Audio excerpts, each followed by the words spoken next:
Amy here. In this series of popular printables, I want to talk about creating and selling digital paper.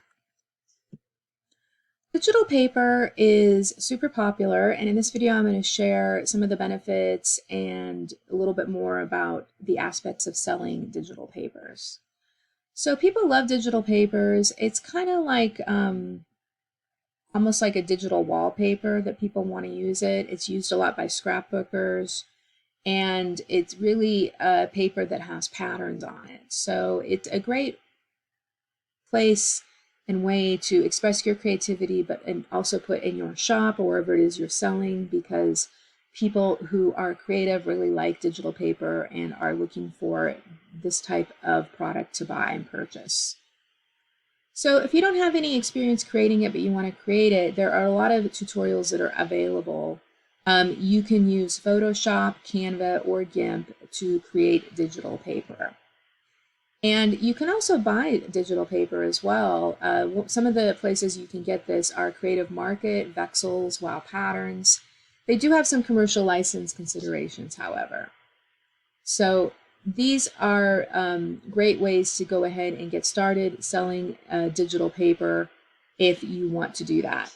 And so what I would suggest you do is you look at the most popular scrapbooking shops on Etsy that will show what you can do and sell and see what's popular. So for example, here's an Etsy scrapbooking shop. They're doing this digital paper, and you can see that they're offering a variety of patterns and sort of a similar color scheme here.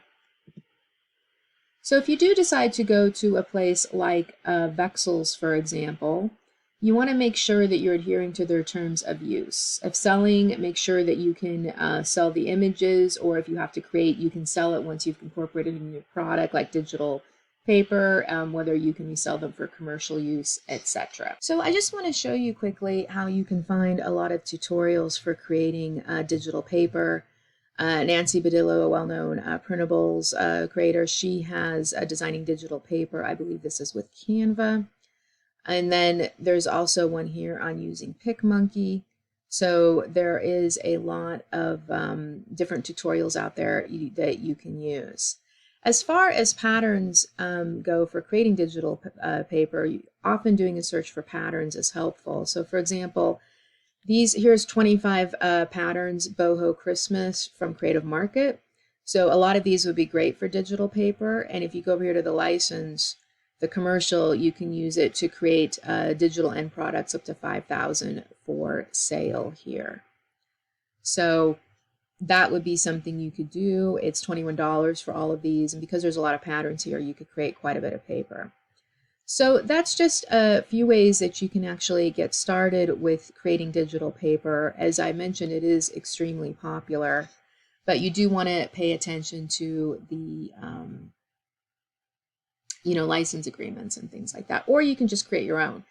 You could get some type of images or vector graphics from, it's available in public domain, and you can follow some of the tutorials and create your own.